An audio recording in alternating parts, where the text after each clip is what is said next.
하나님 말씀은 히브리서 12장에서 보겠습니다.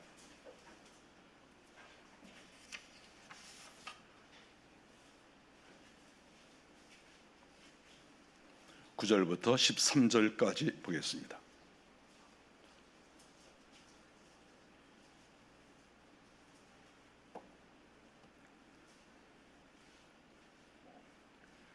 한 목소리로 같이 읽겠습니다.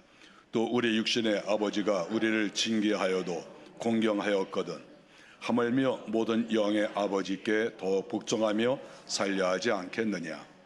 그들은 잠시 자기의 뜻대로 우리를 징계하였거니와 오직 하나님은 우리의 유익을 위하여 그의 거룩하심에 참여하게 하시느니라. 무릇 징계가 당시에는 즐거워 보이지 않고 슬퍼 보이나 후에 그 말미암아 연단받은 자들은 의와 평강의 열매를 맺느니라. 그러므로 피곤한 손과 연약한 무릎을 일으켜 세우고 너의 발을 위하여 곧은 길을 만들어 저는 다리로 하여금 어그러지지 않고 고침을 받게 하라. 아멘.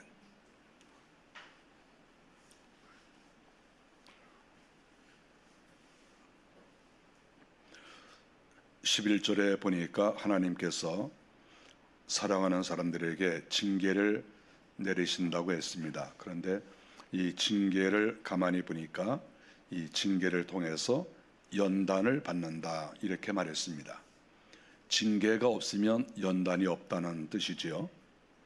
연단이라고 하는 것은 몸과 마음을 굳게 한다는 뜻이거든요. 그러니까 하나님께서 성도들에게 야단을 치시고 징계를 내리시고 그럴 때마다 성도들은 마음과 또 몸이 강건해진다. 바로 그러한 뜻이죠. 그러므로 하나님의 그 징계는 연단을 가져오고 연단이라는 것은 실질적으로 우리의 몸과 마음을 강하게 하는 것이니까 하나님께서 징계를 내리신다는 것은 그거는 좋은 일이다 이렇게 볼 수가 있습니다. 하나님께서 우리를 연단하시고 너희들 정말 강해져야 된다. 마음도 강해지고 육체도 강해져야 된다. 자꾸 이렇게 말씀하시는 이유가 뭐냐 하면 1절에 우리가 답을 얻을 수가 있겠습니다. 1절에 보니까 무거운 것과 얽매이기 쉬운 죄를 벗어버리고 인내로서 우리 앞에 당한 경주를 하며 이렇게 나와 있습니다. 그러니까 결국은 성도들이 몸과 마음을 강하게 해야 될 목적은 성도들의 신앙생활, 우리가 나아갈 길, 그 길을 향하여 잘 갈 수 있도록 그렇게 하기 위해서는 너희가 연단 받아야 된다, 훈련 받아야 된다 이런 의미라고 볼 수가 있습니다. 우리가 연단을 잘 받고 주님을 향하여 잘 달려가는 사람만이 성령께서 우리에게 주시는 9가지 열매를 얻을 수가 있습니다. 우리가 신앙생활을 해나갈 때 그렇게 조용조용히 이렇게 해나가다가는 우리는 성령의 9가지 열매를 맺기가 어렵습니다. 그리고 하나님께서 상을 주실 만한 그러한 믿음이 될 수가 없어요. 우리가 이 땅에서 상 받는 것이 쉬운 것은 아니지만 그래도 상을 받으려고 애를 써야 되고 상 받는 것을 소중하게 여기게 됩니다. 작은 상이라도 우리는 상을 받아야 되는 거예요. 작은 상이라도. 제가 사무실에서 그런 얘기를 했습니다. 만일에 어떤 그 아이가 길거리에 이렇게 내가 지나가는데 갑자기 목사님 잠깐 그 자리에 서세요. 그래서 왜? 그리고 내가 그 자리에 섰더니 이제 초등학교 2학년 3학년밖에 안 된 애가 자기가 딱 이렇게 요만한 쪽지에다가 상을 딱 이렇게 만들어서 상장, 위의 사람은 뭐뭐가 훌륭함으로 내가 상장을 좀, 그래가지고 몇 년 몇 월 며칠 그래서 자기 이름 딱 써가지고 이리 오세요, 상 받으세요. 만일에 그러면 내가 상을 받을까 안 받을까 질문을 했어요.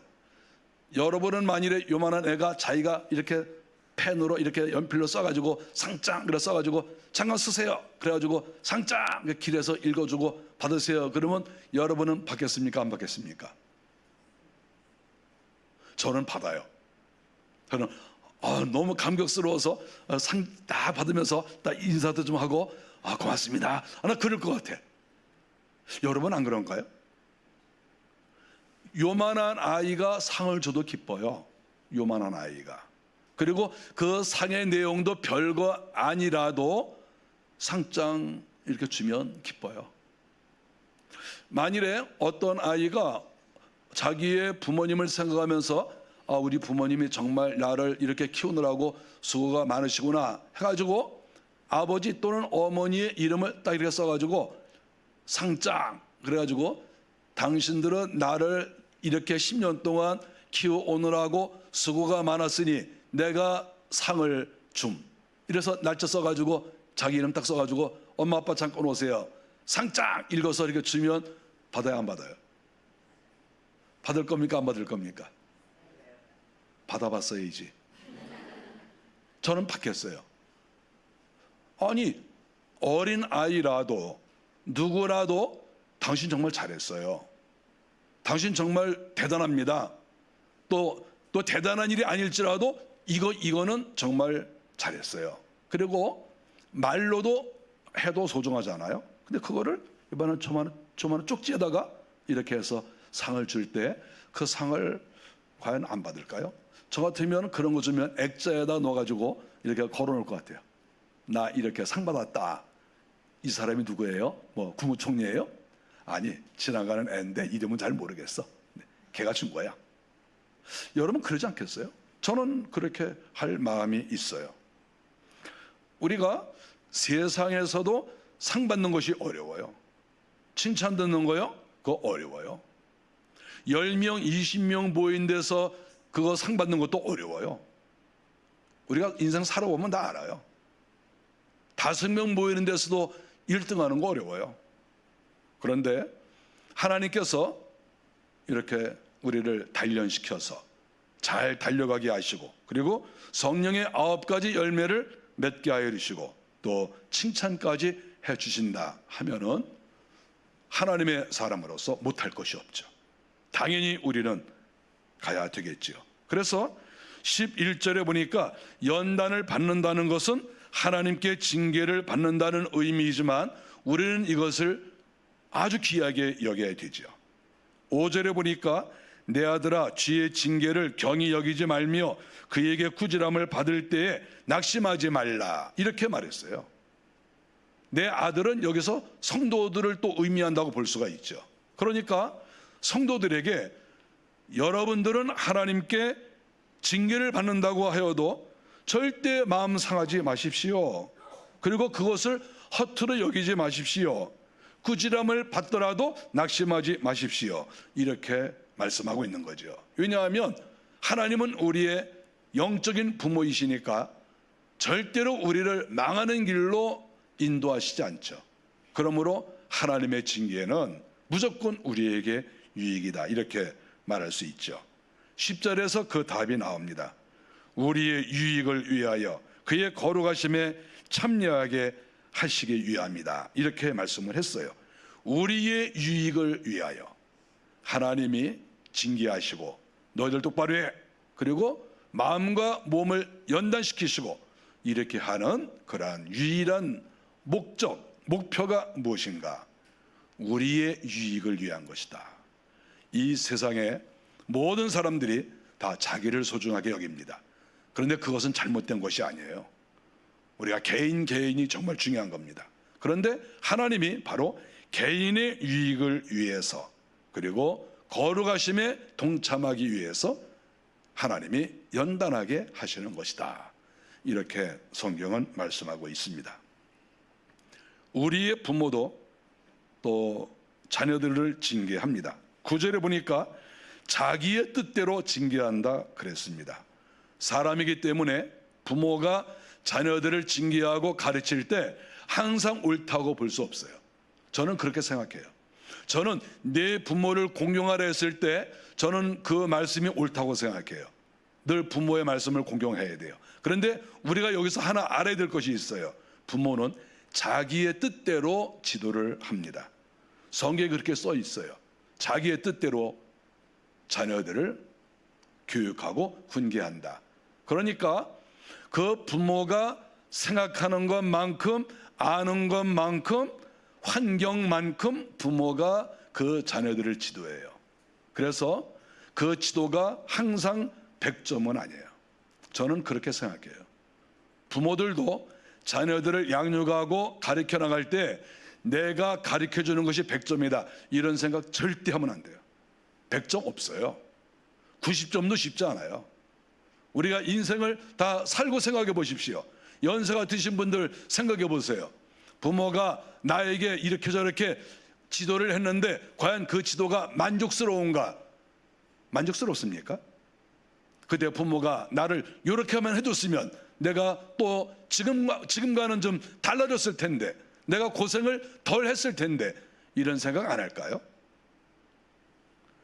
부모의 지도가 항상 옳은 거 아니에요. 항상 옳은 게 아니라 옳은 적이 별로 없어요. 옳은 적이. 부모들은 그것을 인정해야 돼요. 내 지도가 상당히 잘못될 수 있다. 내 지도가 50점, 60점짜리 지도가 될 수 있다. 이거를 늘 생각해야 돼요. 저는 그런 마음을 갖고 있어요. 저는 우리 부모님이 저를 지도했을 때 점수가 그렇게 좋지 않다고 생각하고 있어요. 지금도. 그러나 부모님을 소중히 여겨야죠. 또 자녀들을 양육할 때에도 내가 항상 80점, 90점이다 이렇게 생각할 수 없어요. 그거요? 불가능해요. 불가능해요. 그래서 성경은 말합니다. 자기의 뜻대로 징계한다 그랬어요. 잠시 자기의 뜻대로 징계한다. 이게 부모예요. 그렇지만 부모는 자녀들을 징계하고 연단하고 가르쳐 줘야거든요. 그러나 그것은 옳지 않을 때가 상당히 많이 있다. 이렇게 보는 것이지요. 그러나 그러한 부모의 가르침을 통해서 연단을 받는 거예요. 100점짜리 연단은 아니지만 70점, 60점 이것밖에 되지 않을지라도 마음과 육체가 연단을 받아요. 연단을 받지 않는 것보다는 훨씬 나아요. 그래서 성경은 그 이야기를 하고 있습니다. 너희가 이렇게 잠시 자기의 뜻대로 교육하는 그러한 부모에게도 효도를 하고 공경을 해야 되는데 100% 완전하신 하나님, 그 하나님이 우리를 징계하시고 연단하시고 또 가르쳐 주시고 길을 인도하시고 이렇게 하는데 거기에 순종하지 않을 사람이 어디 있겠느냐, 이렇게 성경이 이 얘기를 하고 있습니다. 우리가 또한 징계를 받을 때에는 당시에는 즐거워 보이지 않는다, 이렇게 11절에 말씀하고 있습니다. 연단을 받는 것은 몸과 마음이 연단을 받는 것인데, 연단이라는 것은 어쨌든 반복적인 것이고 두드리는 거거든요. 그래서 그것을 좋아할 사람은 이 땅에 없습니다. 똑같은 것을 해보십시오. 체력 훈련을 똑같은 것을 계속해 보십시오. 정말 감당하기 어렵습니다. 재미도 없고. 그런데 이 징계는 연단을 가져오고 이것은 즐거워 보이지 않지만 그러나 이것은 결국 유익이 된다는 것을 우리는 알아야 합니다. 영적으로 육적으로 우리가 강건해지는 것이 너무 소중하지요. 그러면 왜 하나님께서는 우리를 이렇게 연단하시고 강하게 하시는가? 그 이유가 있습니다. 12절에 보니까 잘 달려가기 위해서 그렇게 하시는 것이죠. 우리는 주님을 향하여, 보좌를 향하여 우리는 열심히 달려가야 됩니다. 달려가려면 우리의 손도 팔도 강해야 되고 또 우리의 다리도 강해야 되는 거지요. 손목에 힘이 없으면 일을 할 수가 없어요. 무릎이 약하면 달려갈 수가 없어요. 어떻게 달려가겠습니까? 발목이 다쳐도 우리는 앞으로 나가기가 어렵습니다. 그래서 12절에 피곤한 손과 연약한 무릎을 일으켜라, 이렇게 말씀하고 있는 거예요. 하나님이 우리를 징계하시는 이유, 연단을 주시는 이유, 그것은 바로 강해지라고 하는 거예요. 너희들은 손이 강하고 팔이 강하고 너희들은 다리가 강해져야 된다. 그래야 너희가 그리스도의 군사로서 너희가 싸우고 또 열심히 달려갈 것이 아니냐, 이렇게 말씀하고 있습니다. 여기에 보니까 피곤한 손이라고 했습니다. 피곤한 손이라고 하는 말은 이 뜻을 살펴보면 이 손에 힘이 빠졌다는 그러한 말입니다. 손에 힘이 빠졌어요. 손에 힘이 빠지면 사람은 일을 할 수가 없습니다. 일을 하지 못하면 열매도 없습니다. 여기서 손이라고 하는 것은 단순하게 손만 가리키는 게 아니라 팔도 가리키는 거죠. 손과 팔, 이걸 다 가리키잖아요. 우리가 이 팔을 암이라고 하고 군대를 암이라고 하잖아요. 내 팔에 힘이 얼만큼 있느냐, 이것은 일종의 힘을 가리키고 어떻게 보면 군대를 가리킨다고 볼 수 있어요. 군대와 같은 거예요, 우리의 이 팔 힘은.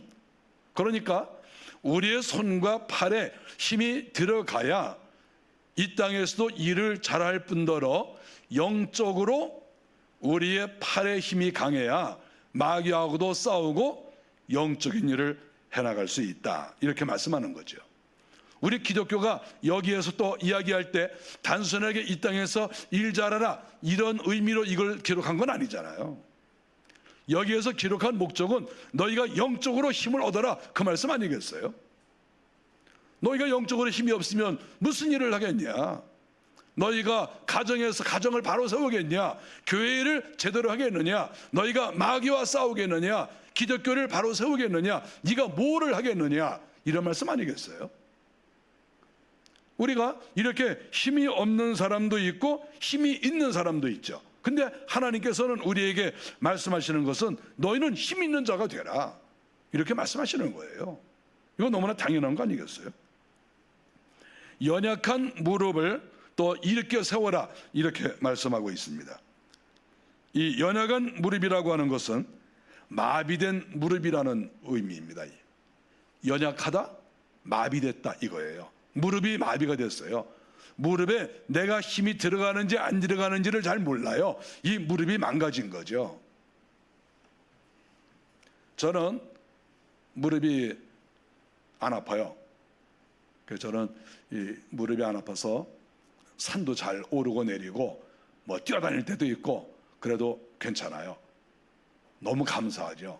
무릎도 건강하고 또 이 장단지, 종아리 이렇게 말할 수 있는 이것도 또 아주 든든해요. 그래서 참 주님께 감사합니다. 발목도 강하고 너무 감사하죠. 지금도 뭐 오래 걸을 수도 있어요. 먼 거리도 걸을 수도 있고 너무 감사하죠. 이거는 육체적인 것뿐만 아니라 영적인 것을 여기서 말씀하고 있는 거예요. 영적으로 너희가 영적으로 이 무릎이 마비가 되고 무릎이 병들면 안 된다, 바로 그 말이에요. 너희들이 영적으로 잘 달려가라. 주님을 향하여, 보좌를 향하여 열정적으로 달려가라. 가다가 쉬고 가다가 주저앉아 있고 가다 말고 딴척하고, 그래서 너희가 어떻게 보좌를 향하여 달려가고 칭찬 듣는 그러한 경기를 너희가 할 수 있느냐, 이렇게 말씀하시는 거죠. 우리는 어차피 다 달려가는 사람이에요. 내가 원하든 원하지 않든 내가 예수를 믿는다, 그리고 천국을 바라보고 간다, 그러는 사람은 이유 없이 지금 달려가고 있는 거예요. 문제는 달려가는 사람도 상당히 많이 있지만 슬슬 걸어가는 사람도 많이 있다는 거예요. 어떤 사람은 기어다니는 사람도 있다는 거예요. 그리고 상을 받는 사람도 있지만 상을 받지 못하는 사람도 있는 거죠. 오히려 너는 왜 이렇게 걸음이 느리냐고 책망을 받는 사람도 상당수 있다, 뭐 그렇게 볼 수 있는 거 아니겠어요? 우리가 육신의 무릎이 만일에 약하고 다쳤으면 수술을 받아야죠. 뭐 아픈 채로 그대로 살 거예요. 수술을 받아야죠. 그래서 강하게 우리가 움직일 수 있어야 되잖아요. 영적인 것도 마찬가지예요. 우리가 예수를 믿고 어차피 주님을 향하여 가고 있는데 내가 만일에 힘이 없이 이렇게 어슬렁어슬렁거리고 다닌다고 하면 그거 못하겠어요? 주님이 그런 사람을 어떻게 생각하시겠습니까? 그러므로 내 무릎과 내 발목, 어쨌든 내 다리를 수술을 하든지 잘 치료해서 강한 그러한 다리로 만들어 가야 된다. 이것은 뭐 당연한 거 아니겠어요? 우리가 사는 세상은 거칠고 험악하고 또 오르락 내리락 하는 그런 경우도 많이 있고, 그러므로 지칠 때가 많이 있죠. 육신도 마찬가지고 영적으로도 마찬가지예요. 우리가 영적으로 계속 성장하는 것은 너무 아름답지만 그런 사람이 그렇게 많지는 않죠. 계속해서 상향 곡선을 긋고 올라가는 사람이 많이 있긴 있어요. 그러나 그렇지 못한 사람도 많죠. 어떤 사람은 이렇게 올라가다 또 내리막길을 걷다가 또 오르다가 또 내려가고 뭐 이런 사람들이 많잖아요. 굴곡이 이렇게 있잖아요. 어떤 사람은 처음 예수를 믿을 때는 열심히 올라가다가 그 다음부터는 올라가는 것이 아니라 평범하게 가든지 어떤 경우에는 내리막길을 걷는 그런 사람도 있을 수 있는 거예요. 우리가 항상 예수를 믿을 때 오르막길을 올라간다 이렇게 말할 수는 없어요. 이 세상이 그렇게 만만하지를 않습니다. 우리 자신도 게으르고 또 마귀도 우리가 그렇게 성장하도록 놔두지도 않습니다. 그래서 우리는 이 말씀을 영적으로 받아들여서, 하나님, 제가 제 이 팔을 강하게 하겠습니다. 그래서 이 팔을 가지고 주님 나라를 위해서 충성도 다하고, 그리고 마귀와도 싸우고 주의 나라를 건설하는데 내가 이 팔을 제가 사용을 하겠습니다. 이러한 마음을 우리가 가져야 됩니다. 내 손으로 하나님 나라를 건설하겠다. 내 손으로 주의 나라를 확장하겠다. 내가 마귀와 싸워서 이기겠다. 내 팔은 보통 팔이 아니다. 이러한 마음을 우리가 영적으로 다 가져야 되는 것이죠. 우리가 성경에 보면 믿음의 선배들은 다 열심히 달려갔습니다. 손에 힘이 빠지고 다리가 좀 피곤하고 이런 적도 있지만 다시 그들은 팔에 힘을 얻고 일어나서 열심으로 충성을 다한 것이죠. 그러니까 그분들이 다 믿음의 선진들이 되는 것이 아니겠습니까? 우리가 만일에 예수를 믿어도 넘어지고 기력이 쇠하고 또 그 속사람이 만신창이가 돼서 꼭 쩔뚝거리는 사람처럼 그렇게 되는 사람도 주변에는 종종 있다고 하는 것을 우리가 발견합니다. 저 사람이 왜 저러지? 저 사람 분명히 예수 믿는 사람인데, 저 사람 교회 그래도 몇 년 나왔는데 요새 왜 저렇게 힘이 없지? 이렇게 생각할 만한 사람들이 이 땅에는 많이 있죠. 우리는 그런 것을 보면서 나는 열정적으로 주님을 향하여 가는 사람이 되어야 되겠다, 이런 마음을 가져야죠. 우리가 그렇게 되기 위해서는 먼저 길을 잘 고쳐야 됩니다. 성경에 보니까 좋은 길이 있는 것을 가르쳐 주고 있어요. 13절에 보니까 발을 위해서 내가 곧은 길을 만들어야 된다고 말씀하고 있습니다. 길을 만들어라. 그 길을 성경에 보니까 하나님도 그 길을 만들어 주시지만 실상은 시작을 내가 해야 되는 거예요. 길 낼 때 하나님, 왜 제가 가는 길은 이렇게 고달프고 어려운가요? 우리가 이렇게 말은 할 수 있어요. 왜 그런 말을 못할 건 없죠. 왜 저 사람은 저렇게 평탄한 길을 가고 저 사람은 저렇게 인생살이가 쉽습니까? 이렇게 말할 수 있죠. 근데 우리가 한 가지 알아야 될 것은 그 길을 하나님께서도 만들어 주시지만 내가 그 길을 만들어야 되는 거예요. 내가 길을 만들어야죠.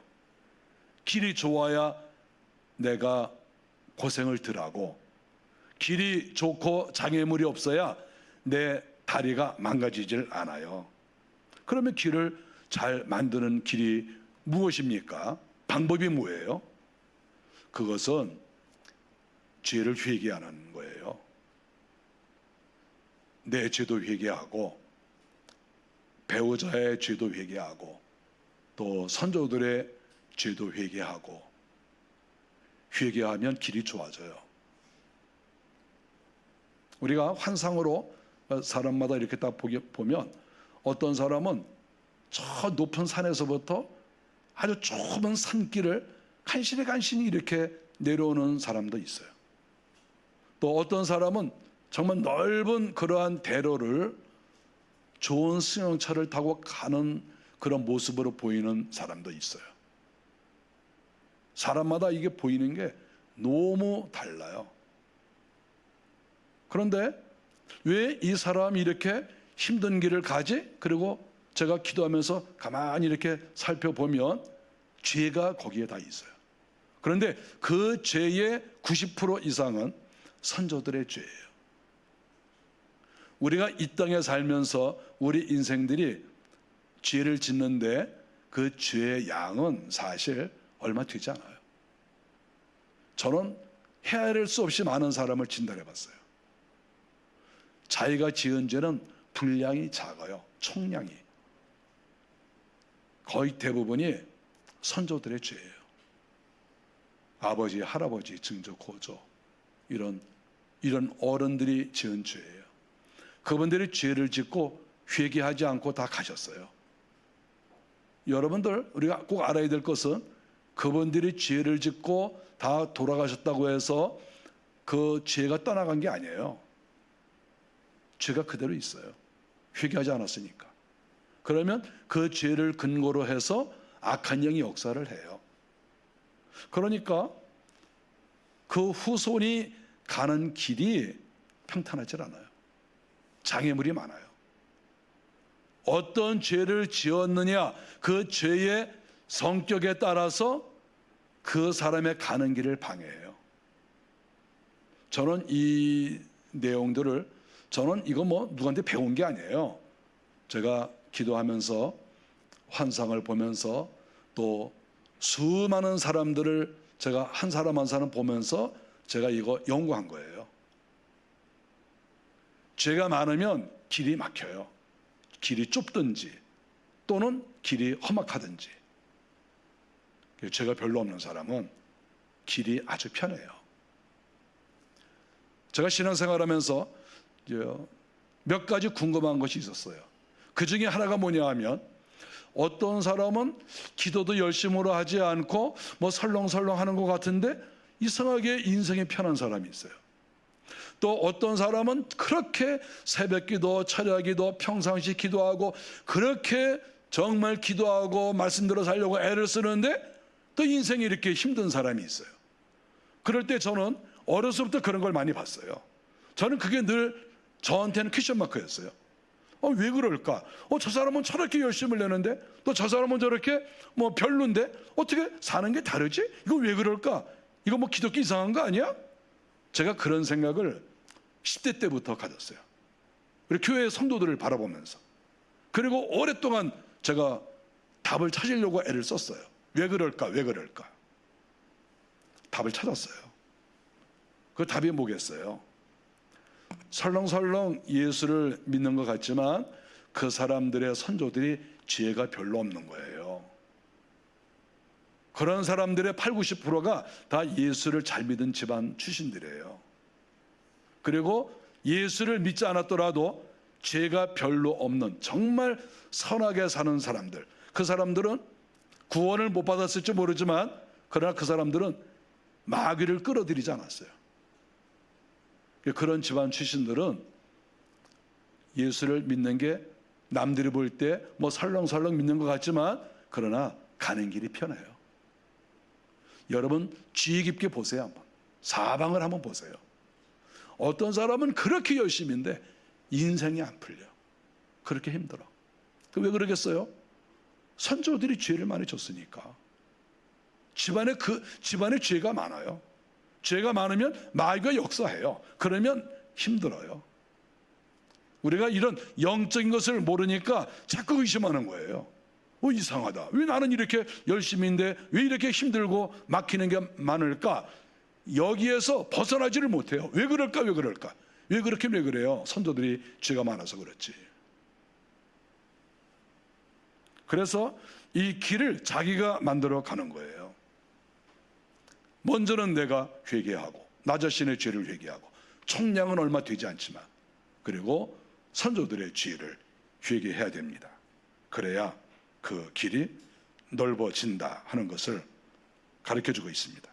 13절을 보니까 또 하나 힘 빠진 다리를 고치라고 말씀하고 있습니다. 저는 다리가 어그러지지 않게 해야 한다고 했습니다. 저는 다리가 이게 절어요. 그리고 어그러져요. 이 다리가 이렇게 어그러지는 거죠. 잘못되는 거죠. 이렇게 힘이 없어서. 그런 인생을 우리가 많이 살아요.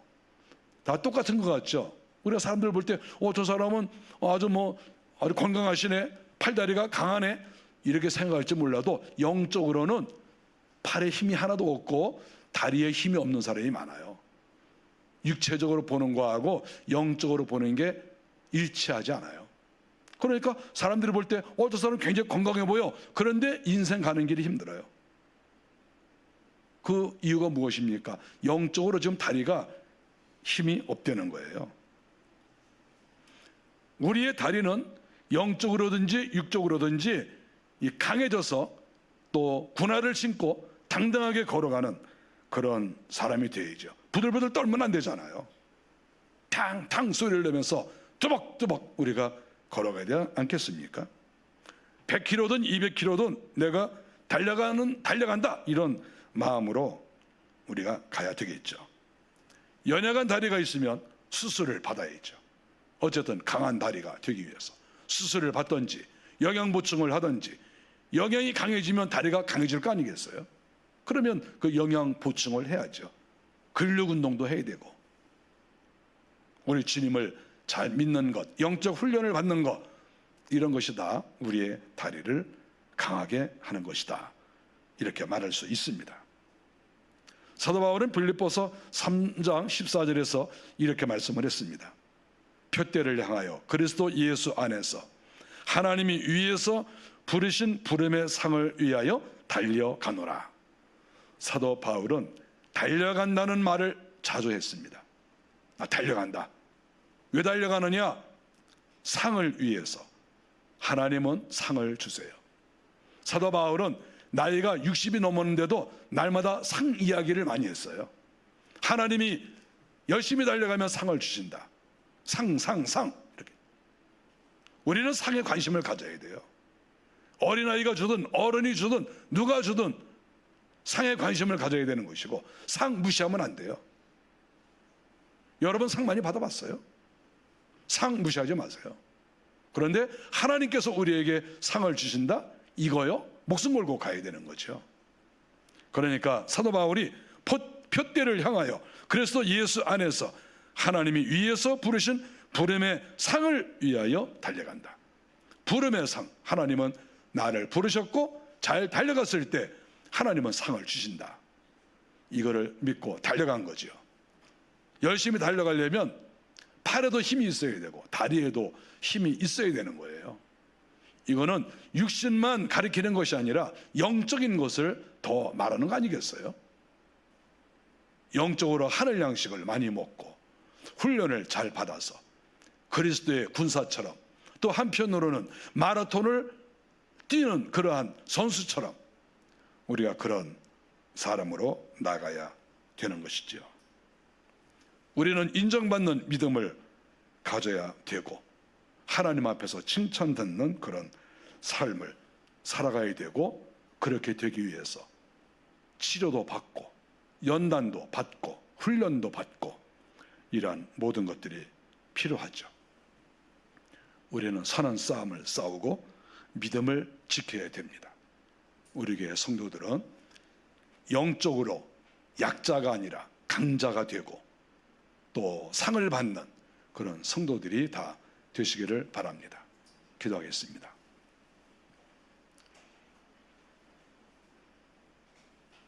저희가 오늘 성경 말씀을 보면서 우리의 손과 발이 힘을 얻어서 열심히 달려가야 될 것을 가르쳐주고 있습니다.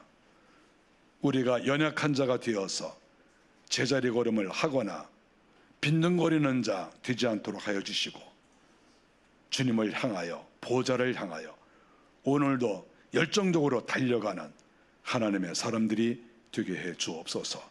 예수님의 이름으로 기도하옵나이다. 아멘.